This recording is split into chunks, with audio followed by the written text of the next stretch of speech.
Ingredients needed for the sugar cookies are 1 stick of butter, which will be softened, 1 cup of granulated sugar, 1 3/4 cup of flour. So something I want to point out is how I measured the flour. I used 1 cup plus the 1/2 cup plus the 1/4 cup to get that measurement. You can also do 1 cup plus 1/4, 1/4, and 1/4 if you would like.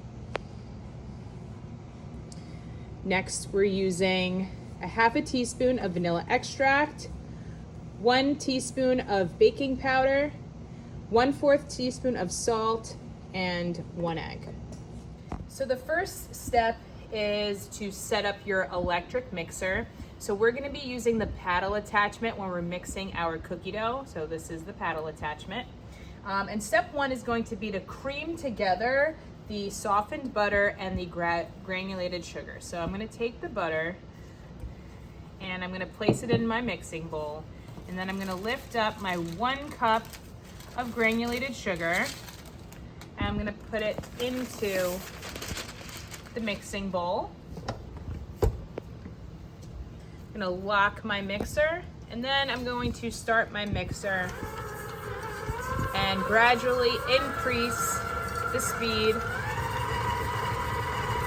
to about between a 4 and a 6. And we're going to start creaming the butter and sugar together so it's nice and fluffy.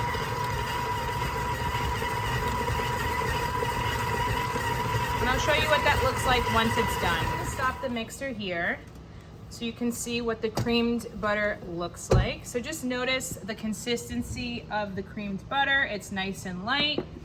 Now we're going to be adding the egg and the vanilla extract to the cream butter.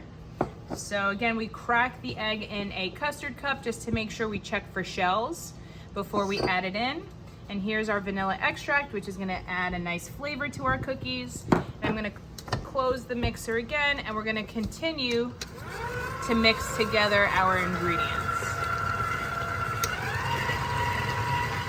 until well combined. And I'll show you what that looks like once it's done. So here's the mixture once all of the wet ingredients are mixed together. Now we're going to start to add our dry ingredients to this bowl. So first I'm going to start off with the flour. So I'm going to take my flour that I already pre-measured and carefully add it into my electric mixer. Okay. Next, I'm going to add the baking powder and the salt that have been measured as well. And now that we have the dry ingredients in, we want to make sure that we start the mixer slowly. Otherwise, if you start the mixer at a really high speed, all of these dry ingredients are going to poof up and spill out of the mixer. So I'm going to start off really slow. I'm going to let those ingredients combine with what was already in the mixing bowl. So as time goes, you can gradually increase the speed. Just making sure that all of the ingredients are getting well combined.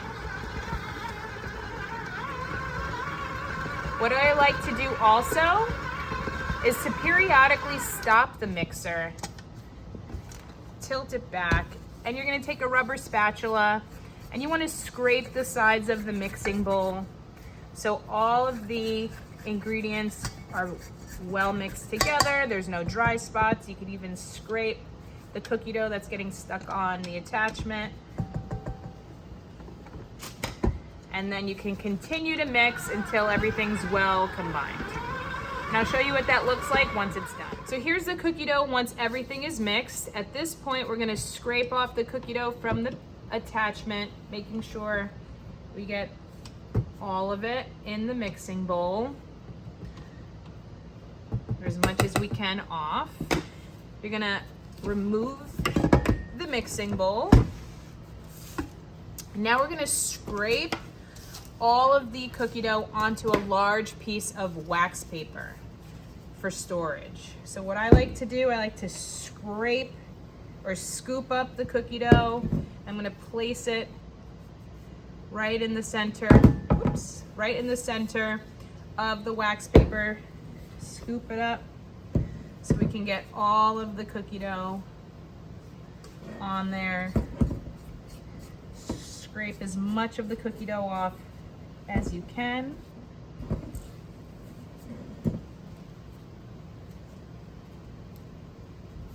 Try and clump it together here.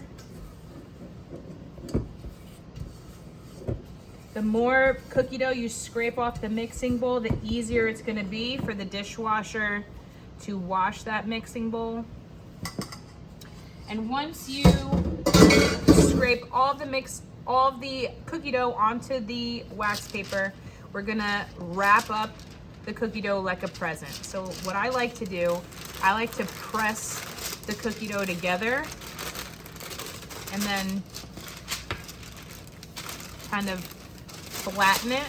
So on the second day, it's gonna be a lot easier to roll that cookie dough out with the rolling pin. So I'm starting to flatten the cookie dough, as you can see, as I'm wrapping it like a present. So I folded one side of the wax paper down, fold the other side down, wrap it, tuck the ends under, and your group is gonna place this inside a Ziploc baggie that's gonna be labeled with your cooking group and the class period for storage. You're gonna chill this overnight for class the next day, or if you're doing this at home, you're gonna chill it for 2 hours.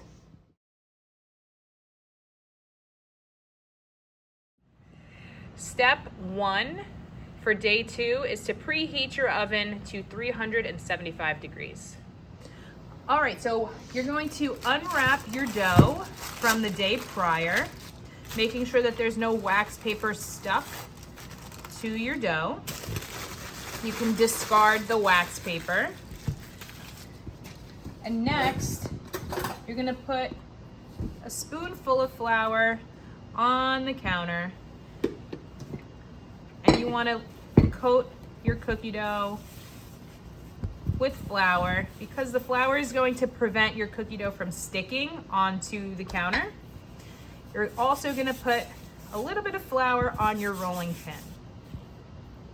Once you're floured, you're gonna start to gently press down on the cookie dough, north, south, east, and west directions, starting to flatten out your dough. So if you notice that your dough is breaking a little bit like mine, you might have to kind of warm up the dough with your hands to keep it from breaking apart like this. So I'll show you what the proper consistency of the cookie dough is gonna look like once I'm done. All right, so I fixed the consistency of the dough. Now I'm gonna press down on the rolling pin, and again, notice how smooth our cookie dough is now. So I'm pressing it down to the north, south, east, and west directions. And you want to roll it out about 1/4 of an inch in thickness. So to give you a reference of what 1/4 of an inch would be, it's basically like a pink eraser on the tip of your pencil. Okay? Next, you're going to take your cookie cutter, and then you could also put some flour on your cutters to keep the cookie dough from sticking to the cutters. And now we're going to start to cut our shapes. So I usually start on the edges here, and I'm gonna press down and wiggle the cookie cutter, and it's gonna pop right out. So now you can get a better glance at the thickness. So like I said, it's about the thickness of a pink eraser tip on your pencil, okay? And we're gonna place each cut cookie on a parchment-lined baking sheet, okay? And we're gonna repeat cutting at all of the shapes out of the dough, and I'm placing them about 1 or 2 inches apart. So I'm going to find another spot, push down, Wiggle your cookie cutter, push down, wiggle the cookie cutter. Okay. Now, if it doesn't pop out right away, you can use a butter knife, or if it's easier, you can even use the thin spatula to lift up your cookies off of the counter. And you're gonna continue to cut as many shapes as you can until you run out of dough.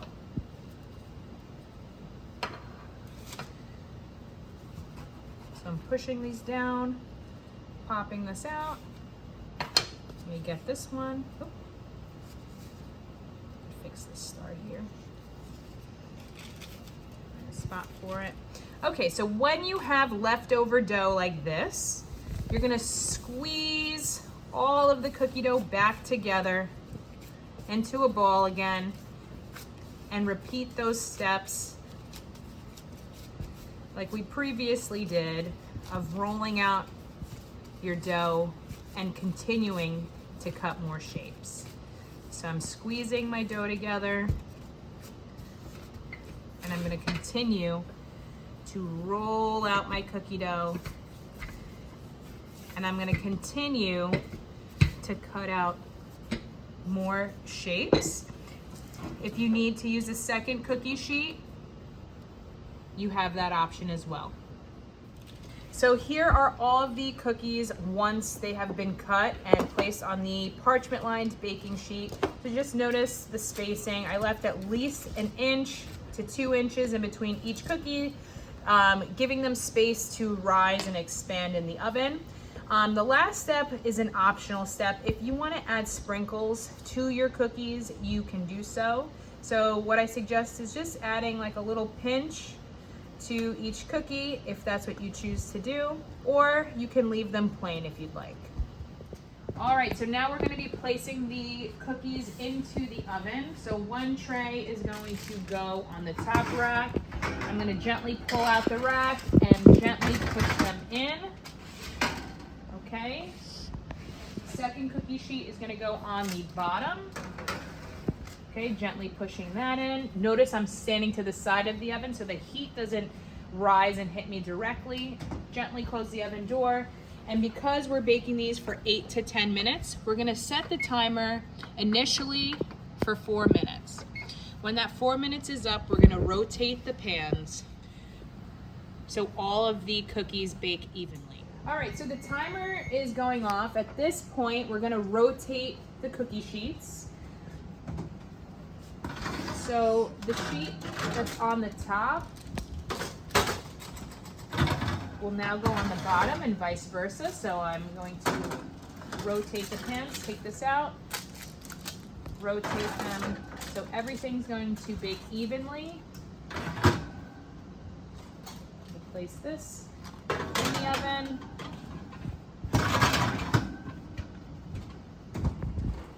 Okay, and we're gonna continue to bake these for 4 to 5 extra minutes for the total bake time.